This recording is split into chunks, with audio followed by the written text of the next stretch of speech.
안녕하세요. 재테크에 관한 모든 정보를 콕콕 집어 알려드리는 재테크 메신저입니다. 전 세계에 유일무이하게 우리나라에만 있는 제도가 있습니다. 바로 전세제도입니다. 몇 년 전 안젤리나 졸리의 아들이 연세대에 입학했을 때 광화문에 있는 집을 전세 계약했는데요. 월세를 하나도 내지 않고 무려 10억 원이나 되는 돈을 나중에 그대로 돌려받을 수 있다고 하니 매우 놀라운 반응을 보였다고 하죠. 이처럼 당장 지출이 발생하지 않고 향후 내 돈을 그대로 받을 수 있다는 점 때문에 월세보다는 전세를 선호하기 마련인데요. 이러한 점을 노려서 전세 사기도 빈번하게 발생하고 있습니다.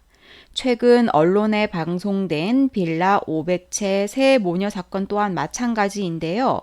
이 사건의 전말을 통해 우리가 전세 계약을 맺을 때 조심해야 할 점을 알아보도록 하겠습니다.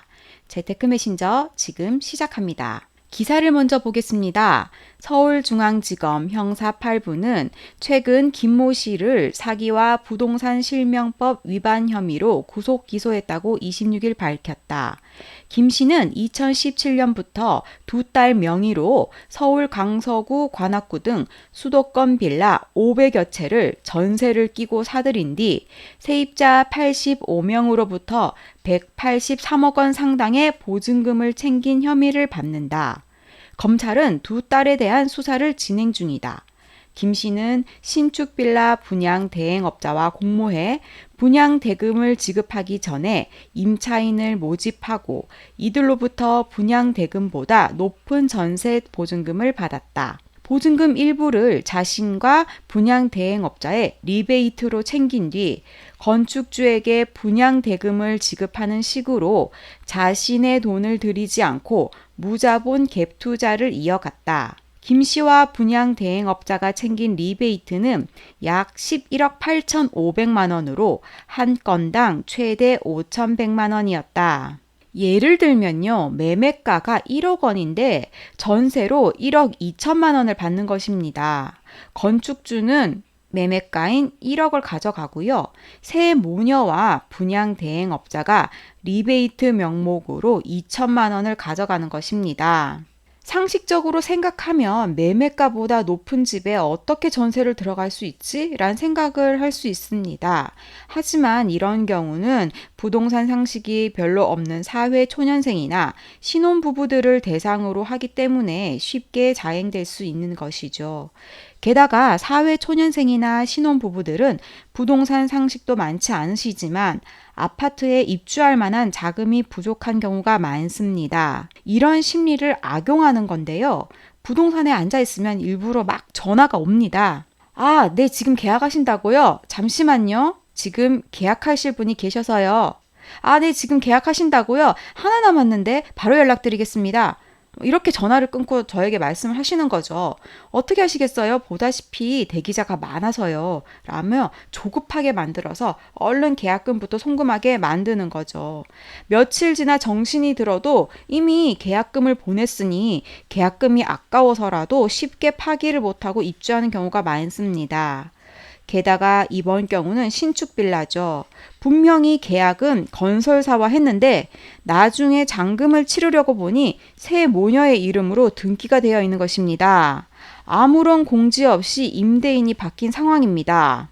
아마 잔금날에 근저당도 없고 깨끗해서 괜찮다고 생각했을 수도 있습니다. 하지만 만약 새로운 임대인이 체납된 금액이 있다면 확정신고나 전입신고를 했다 할지라도 선순위에서 밀려나서 전세금을 보장받지 못하는 경우가 생기게 됩니다.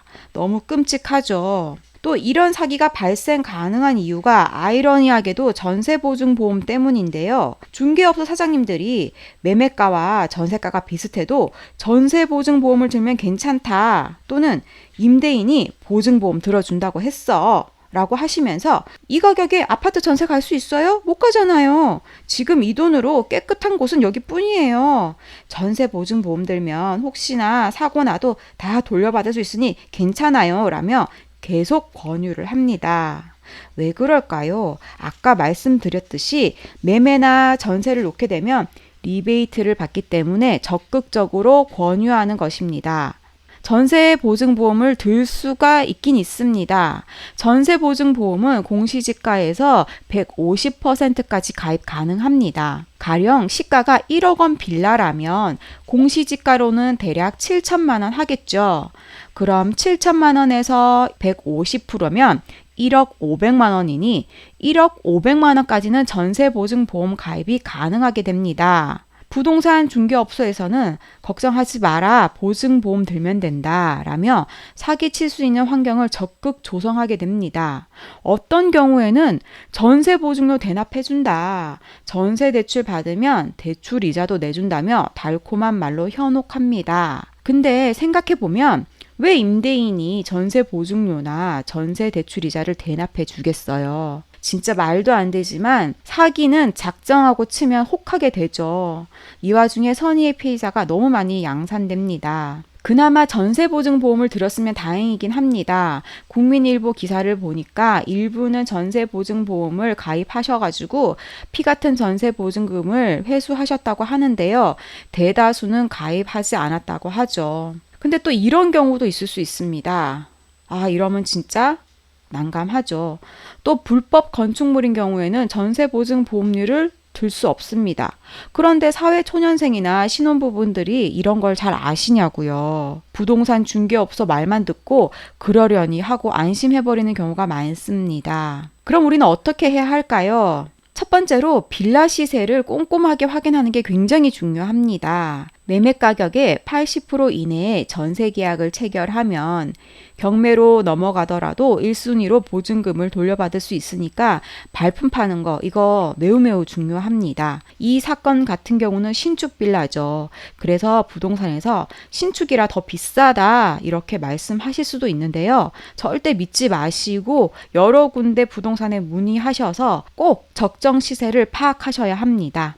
계산은 이렇게 하시면 됩니다. 매매 시세의 80%를 산출합니다. 전세 계약 금액이 이 금액 이내일 경우에만 계약하세요. 가령 매매 시세가 1억 원이다.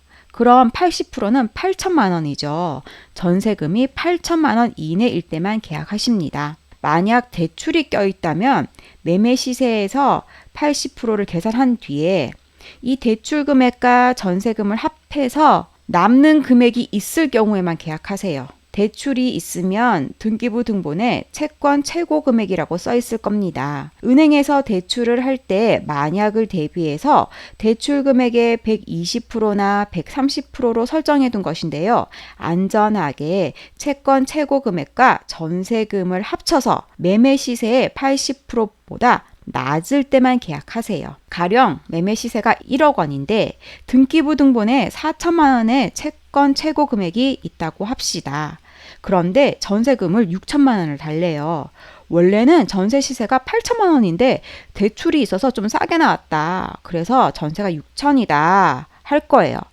이때 혹하시지 마시고 먼저 계산부터 해보는 겁니다. 1억 원의 80%는 8천만 원이죠. 그리고 채권 최고 금액 4천만 원과 전세금 6천만 원을 합하면 1억 원입니다. 8천만 원에서 1억 원을 빼면 돈이 안 남죠. 오히려 마이너스 2천만 원이죠. 이럴 때 전세 계약하시면 안 됩니다. 깡통 전세 되는 겁니다. 두 번째, 빌라의 전세 계약을 하시게 된다면 보증보험을 꼭 드셔야 합니다. 그런데 아이러니하게 이 점을 악용해서 깡통 전세 가입을 부추기는 부동산 중개업소가 많고 사기에 노출될 가능성도 높아집니다. 그렇기 때문에 애초에 깡통 전세 계약하지 마시고 시세 대비 80% 이하의 전세 계약을 하시고 안전을 위해 보증보험도 같이 드세요. 그런데 정말 악질이 있습니다. 전세 보증보험 된다 해놓고 잔금날 매도를 해서 임대인을 바꿔버리는 거죠. 그리고 그날 근저당을 설정하면 같은 날 확정일자 받고 전입신고해도 2순위가 되어서 보증보험이 의미가 없게 됩니다. 이는 제 영상 전세 사기에 자세히 설명을 해 놓았습니다. 따라서 임대차 계약 시 전세금 반환 보증이 불가능하다면 계약금을 전액 환불받는다 라는 특약을 꼭 넣으시기 바랍니다. 세 번째로는 국세, 지방세 완납 증명원을 임대인에게 요구하세요. 왜냐하면 이미 체납이 많으면 내가 모를 수가 있습니다. 그런데 세금 완납 증명원은 체납이 없다는 증거가 되기 때문에 그 부분만큼은 안심할 수 있습니다. 잔금 전에 체납 중인 임대인으로 바꿔버리면 내 보증금의 선순위가 밀려버릴 수 있기 때문입니다. 만약 임대인이 발급받기 싫어하신다면 전세대출을 받기 위해 꼭 필요하다고 그렇게 말씀을 하세요. 네 번째는 이런 경우를 대비해서 미리 특약 문구를 기재합니다. 잔금일 전에 매매 계약할 경우 임차인의 동의를 구한다. 만약 이를 어길 시 이전 소유자도 임대보증금 반환 의무를 연대한다 라고 특약 문구도 기재하는 겁니다. 마지막으로 등기부 등본을 꼭 직접 떼봅니다. 부동산 믿지 마시고요. 직접 해보세요. 인터넷 등기소 이용하시면 700원입니다. 계약하고 떼보시고요. 잔금하기 전에 떼보시고요. 잔금 후에도 1순위로 안전한가 바로 떼보세요. 3번 떼도 2,100원입니다. 이 정도는 꼭 하셔야 합니다. 저도 사회초년생 때 빌라에서 세입자로 살았었는데요. 아무것도 몰랐던 시기였는데 지금 생각해보니 참 아찔하네요. 상황상 빌라에 거주하시게 된다면 미리 유의사항 꼭 유념하셔서 피 같은 내 돈 잃지 않으시기 바랍니다. 영상이 도움되셨다면 구독과 좋아요 부탁드립니다. 감사합니다.